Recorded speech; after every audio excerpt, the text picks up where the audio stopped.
Bonjour mes chers élèves, j'espère que vous allez bien. Aujourd'hui, on va travailler le chapitre 6 de notre roman Le dernier jour d'un condamné. Alors, je vous ai demandé de lire, mais bien lire le chapitre, une, deux et pourquoi pas trois fois, pour bien sûr comprendre de quoi s'agit-il. Alors, avant de commencer l'analyse de ce chapitre, j'aimerais bien passer par les étapes essentielles de la lecture qu'on fait toujours ou bien d'habitude en classe. On doit d'abord situer le passage par rapport aux événements précédents. Donc, que s'est-il passé avant? Donc, le narrateur au chapitre 4 et 5, il est toujours à Bicêtre, la prison de Bicêtre. Il nous a donné une impression négative dans le chapitre 4. C'est déjà clair à travers les adjectifs, ou bien l'adjectif ce I de Bicêtre. Il nous donne aussi une obsession, une idée sur l'obsession de la mort qui ne l'échappe pas. Et bien sûr qu'elle a été choquée par les prisonniers ou bien les détenus avec lui dans la prison et qui ne parlent que l'argot ou bien que le dialecte, bien sûr, qu'il ne maîtrise pas. Donc il a été choqué devant cette langue. Pour lui, bizarre et hideuse. Voilà, alors pour situer le passage, on va faire tous ces éléments-là. Donc j'ai déjà préparé une. Le narrateur est toujours à Bicêtre. Il nous a donné une impression négative sur ce lieu. Il apprend l'argot des autres détenus et bénéficie également de l'encre, du papier, des plumes et une lampe. Que va-t-il faire avec?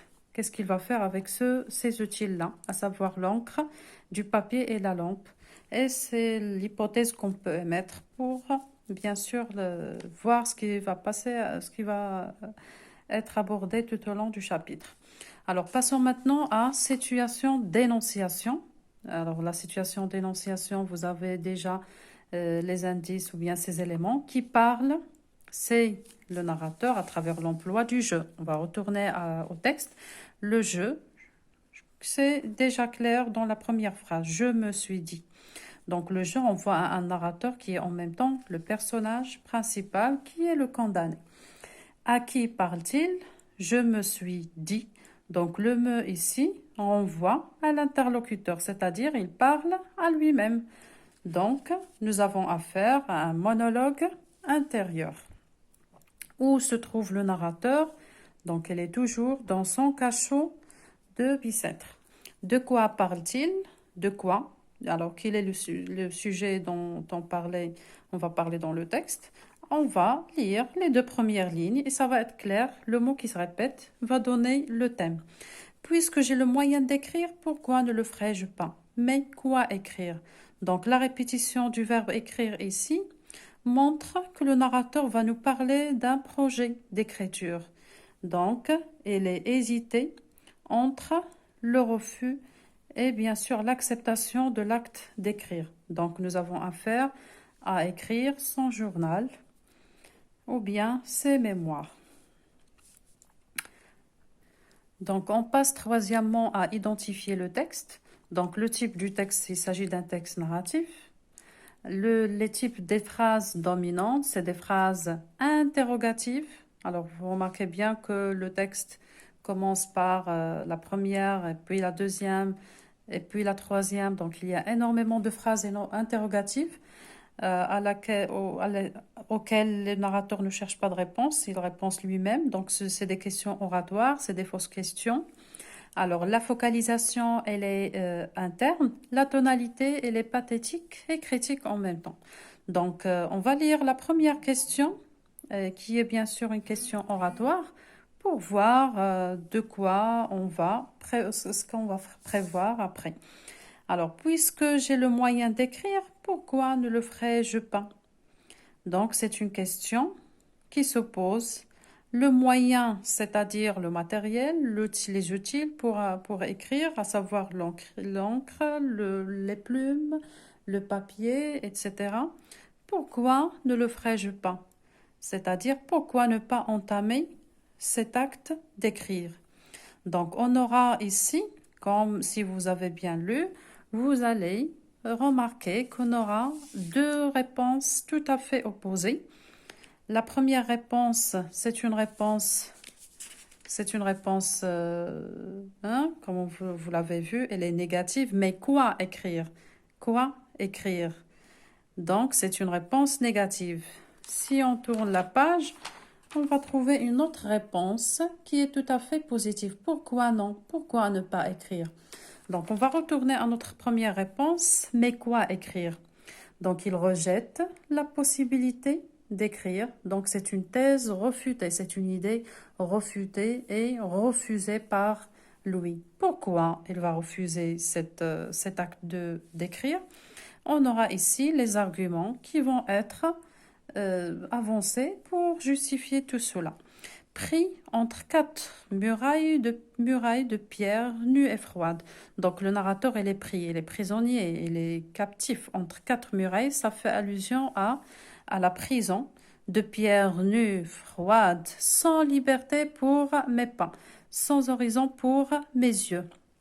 Donc, donc il refuse l'idée d'écrire, car sa condition de condamné le prive de sa liberté, et je vais souligner le mot liberté, et aussi donc de penser. Donc si je n'ai pas de liberté, je n'ai pas aussi la liberté de penser. La liberté corporelle égale à la liberté, bien sûr, mentale.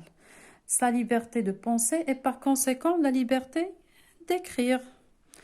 Donc l'indice, ou bien, donc rien ne justifie son acte d'écrire puisqu'il est captif, puisqu'il est entre quatre murailles.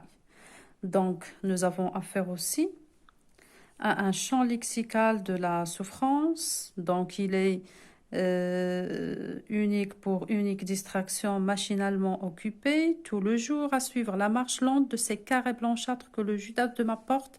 Alors, ce mot renvoie à un trou. Alors, un trou qui est bien sûr sur la porte de la prison, découpe vis-à-vis sur le mur sombre.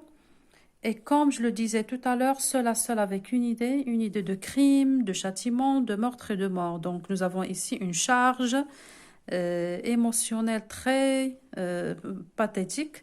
Donc pour montrer que l'acte d'écrire est refusé par le narrateur puisqu'il a l'idée de châtiment, il a l'idée aussi du meurtre, de la mort. Donc rien ne justifie pour lui son acte d'écrire. À la feuille inverse, bien à la réponse tout à fait opposée, on va trouver une réponse positive. Il soutient et accepte l'idée d'écrire. Pourquoi non? Pourquoi non? Pourquoi ne pas écrire? Donc, cette deuxième réponse, il soutient et accepte l'idée d'écrire. Donc, c'est une réponse positive et plus développée, comme vous voyez bien. Si on fait une comparaison entre les deux paragraphes, ou bien les deux réponses, la deuxième réponse est plus développée et plus argumentée. C'est pour ça qu'on va dire que le narrateur va enfin prendre conscience de l'importance de l'acte d'écrire, et bien sûr pour aboutir à la fin à l'abolition de la peine capitale. Donc, on peut dire que ce projet d'écriture qui va être adopté, il va être une prise de conscience collective, pas seulement pour lui-même, mais aussi pour d'autres personnes. Et on va découvrir ces autres personnes. Alors là, donc, le projet d'écriture, il est d'abord adressé à lui-même. Pourquoi? Parce que ça va être des mémoires de ses souffrances, pour me dire à moi-même. Donc, lorsqu'on va voir nos angoisses, lorsqu'on va voir nos souffrances, ça va être bien sûr léger. Ça va être très supportable par rapport à si on les laisse nous faire mourir à chaque instant, à chaque moment. Donc, écrire lui permet également de s'engager à un dialogue avec lui-même afin de moins souffrir. Donc, c'est le seul moyen. Alors, comme vous voyez ici, c'est le seul moyen de moins souffrir. C'est le seul moyen de moins souffrir. Et certes, nous avons ici une relation logique de concession. La matière est riche et si abrégée que soit ma vie. Donc, puisque la matière est riche, puisque nous avons affaire à un sujet très débattu, à un sujet qui touche pas seulement sa personne, mais aussi toute une génération, toute l'humanité, il y aurait bien encore dans les angoisses, dans les terreurs, dans les tortures qui la remplirent de cette heure à la dernière de quoi user cette plume est à rire, c'est en crier. Donc, extérioriser et alléger ces angoisses par les observer et les peindre en face. Donc, lorsque je vais écrire, et ça arrive à vous-même, lorsque vous écrivez ou bien vous essayez de peindre un de vos problèmes, ça va devenir un peu léger. Vous allez le supporter par rapport si vous le laissez à l'intérieur de vous.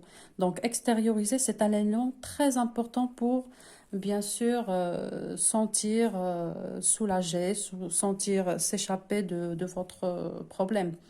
Donc, et je vais souligner cet indicateur aussi logique, ou bien ce connecteur logique qui indique l'addition. Et puis, c'est-à-dire on va ajouter un autre argument. Ce que j'écrirai ainsi ne sera peut-être pas inutile. Hein, il ne serait pas peut-être inutile ce journal de mes souffrances, heure par heure, etc., etc. Ça va être aussi utile pour d'autres personnes. Donc, son projet d'écriture, elle est d'abord adressée à lui-même. Elle est adressée aussi aux responsables législatifs, c'est-à-dire les juges. Les juges, donc dans le deuxième argument, elle est articulée d'abord par et puis, ce qui annonce l'utilité d'écrire au-delà de lui-même, c'est-à-dire au juge et à tous ceux qui condamnent. Pourquoi? Alors, si on va lire bien, on va découvrir pourquoi le narrateur voulait adresser tout ça au législateur. Bien sûr, le seul objectif, c'est abolir la peine de mort. Mais cette abolition ne sera pas faite à l'instant. Il va bien sûr passer par plusieurs étapes. Alors là,